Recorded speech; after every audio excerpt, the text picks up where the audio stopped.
guys, welcome back. Asteroida Part 2. And by the way, if you hear some background noise, it's because it's kind of drizzling, so please forgive me for that. And let's get into it. Asteroida found herself utterly alone in making her vision of exploring the lands of the human empire come true. When she was invited to the Fair of Worlds in 1087, held in the Jagi, Asteroida saw an opportunity to look for support outside the borders of her realm, exposing her ideas to the surrounding monarchs in hopes of gathering some allies, both in terms of crew and funds. Although the majority of the present deemed her insane for wanting to explore a mythical place that was to be cursed and nothing more than a desolate land, three rulers expressed their interest: Octavius Laurel, Urion the Sith Smith, and Julia Florence. Together, they formed the New Worlds League, agreeing to sponsor and explore the islands together and later claim and divide them evenly between the four. The first expedition was scheduled for 1090, giving each realm enough time to prepare and organize themselves. Later in 1087, Meteorite was crowned king of the underworld.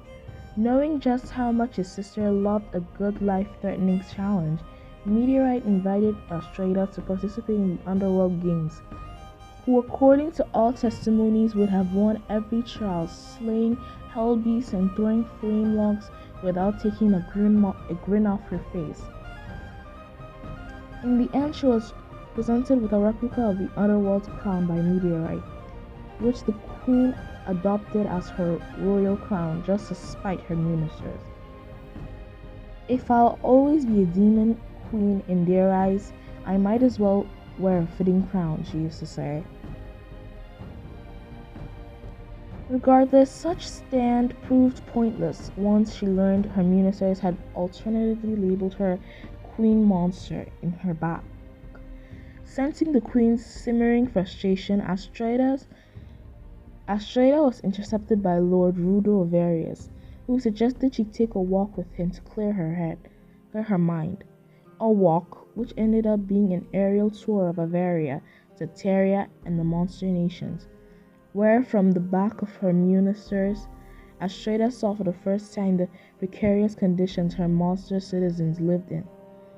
Perhaps citizens is an overly generous term, given monsters are far from it, according to Rudo.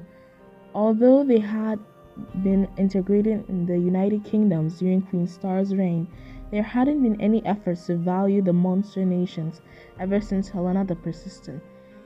The following monarchs focused solely on solving the Great Debt and seemingly forgot about monsters, which the Avarius didn't mention for not wanting to add fuel to the fire. Furthermore, over the years, humans appear to slowly revert back to their old ways, his people having been shunned by anti-monster groups, given less rights, and even forbidden from taking certain careers and accessing some areas of the capital, all while being exploited and forced to contribute to the economy of the kingdom that didn't want them. Upon their return, Asteroida knelt and apologized to Rudo in the same name of her ancestors. The least I can do is try to make life better for those who I can compare to. There are no excuses for our blindness, she told him. On these grounds, she asked for Lord Frederick Flowers as his spouse's assistance in updating the human civil code and make amends for monster citizens, especially giving them the same rights as their human counterparts. To her surprise, Frederick agreed to help her, warning only it may take time due to his busy work schedule and asking for her not to pressure him. Then came 1090, when Asteroida finally received a letter from her allies that they were ready to depart for their expedition.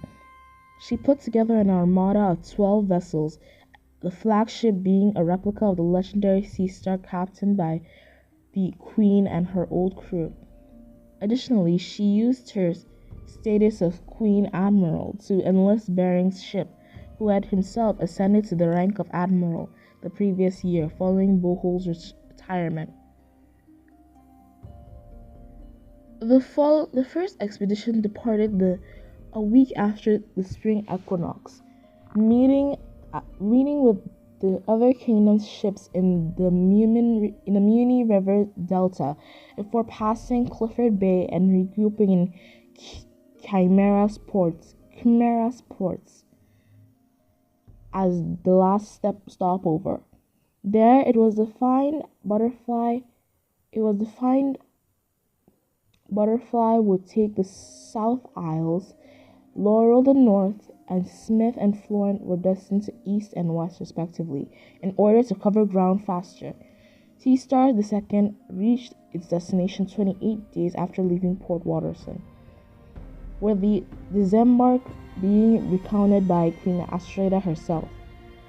What I remember best was the dead silence. You could hear the waves washing up in the volcanic sand, and you could barely see anything past the dense fog. The air still smelled like smoke as we ventured deeper into the island. We began finding some dead vegetation, and the further we went, the more we started making out what seemed to be fragments of ruins. I hadn't felt so alive in a long time. The remaining description doesn't differ much from what was already recorded by Queen Polaria the Navigator. The petrified mummies, the oily black monoliths, all of it reappears in Asteroida's ship log. The Queen and her crew returned to Sea Star II after 2 days of cataloging, meeting their allies in Chimera and sailing to the main continent. Anyone who thinks this was the one and only expedition carried out by Asteroida to the lands of the Numan Empire is wrong. And those who think she recatalogued all the Phantom Isles of the ancient Numan Empire based on a single log entry are even more incorrect. Between 1090 and 1094, there were a series of small expeditions by all four kingdoms in the New Worlds League. These weren't necessarily synchronized with each other, with ships from each nation meeting by pure chance on their way to and from. Asteroida led the vanguard of her group with each new island she explored, often being the one to clear vegetation and secure passageways with her magic. Multiple documents point to some occasional disagreements between Butterfly and other kingdoms, but what is assumed nowadays this wasn't yet due to territorial disputes. It had more to do with Asteroida being told they were looting artifacts, politely asking using her demon face on her associates to not disturb the final resting place of those who perished there, reminding they were there to see, not to touch. The expedition officially reached an end in 1095, after all the parties converged in a single point at the center of the Isles. As previously agreed, she divided the Isles with the other members of the New Worlds League in what was the first version of the Phantom Pact, where each realm verbally claimed the part they explored. Contrary to current belief, no succinct borders were established at the time, which in itself would bring some consequences in the future. When her mother questioned her on what would the kingdom do with all that land, Asteroida replied, "I have a vision someday that place of sorrow and destruction may be given a second chance. I started expeditions for the pure adventure. They provide me. But to actually stand on that historic land truly enlightened me. To colonize a new dawn from the ashes of the darkest nights and rid it of of its curses by cultivating prosperity. Those people, those artifacts, they deserve to rest in the place of life and hope, not death and despair. Yet no such project ever went through. Even nowadays, the question of why Asteroida didn't begin the colonization process, if that was even her initial intention, remains highly debated. It's believed that in addition to her council's lack of support, Asteroida didn't feel qualified to plan a proper colonization and chose to leave the project for her future descendant, despite maintaining the regular expeditions. Moreover, her allies' reports of having trouble growing crops and gathering settlers further support the Queen's inaction. Keeping the land solely for glory purposes. In 1096, Asteroida received the news that both Thor and Thorin had given their land in the Phantom Land, had given up their land in the Phantom Isles, leaving Butterfly and Smith as sole contenders. The reason? The islands had been overrun with mercenaries and were thereby no safe place. If I didn't know any better, I'd say this is extremely convenient for Bjorn, the Queen told Bering before leaving for the Isles to see it for herself. She was warmly welcomed by a troop of about 50 criminals, many from whom she recognized from having apprehended in her youth. Before any words were exchanged, the Queen launched herself at the leader, Red Rakam, lifting him up in the sky and threatening to drop him if he didn't reveal how he got there. Asteroida's suspicions were confirmed as Rakam revealed they had been hired and set free by Euron the Sith, in an attempt to drive the others off the Isles and get them all to himself. It was then that Asteroida hovered back to the ground, burning with rage as she awakened her butterfly form. Her true appearance remains almost legendary due to its rarity. Its description changing based on who is writing the account. There are those who claim she had demon wings and grew in size, others who swear they saw fire, split pupils, and claws, or the most extreme who said she was a nightmare come to life. In any case, it is known Asteroida would have told the mercenaries to run in her deepest, most chilling voice, many of them reportedly throwing themselves in the sea to escape her wrath. After literally dropping off Sea Star II and crew on Waterston Port, Asteroida furiously flew to the Smith Kingdom, leaving a trail of charred land and burnt trees behind her. She barged into the throne room like a firestorm, condemning Yorn for betraying their alliance and terrifying him to the point he some say in tears, promised to call off the mercenaries and never set foot on the ancient isles again. A week later, Asteroida sent a letter to remaining allies, letting them know that the issue was taken care of, while informing them that Smith had folded the alliance and distributing its land amongst the three. In early 1097, King Bering was wounded on duty and lost an eye, resulting in his early retirement from duties as admiral. However, some good came from the king's injury, as in addition to taking on the role of King Butterfly more actively, the royal couple was finally allowed some quality time together, which is speculated to have led to the announcement of Asteroida's much-awaited pregnancy, after years of failed attempts later that year. In the year 1098, following the complicated labor that had left her bedridden for almost a month, Asteroida gave birth to Planitia, a girl who had inherited Bering's colors and carried scales on her cheeks. It's common among academics that Planitia was the reason Asteroida set aside her adventurous lifestyle, now coordinating the expeditions from land, giving rise to the figure of a caring, if somewhat clumsy mother who tried her best. The princess took the dare out of the devil, small folk commonly joked. However, Planitia was far from being the only motive for Asteroida's retirement.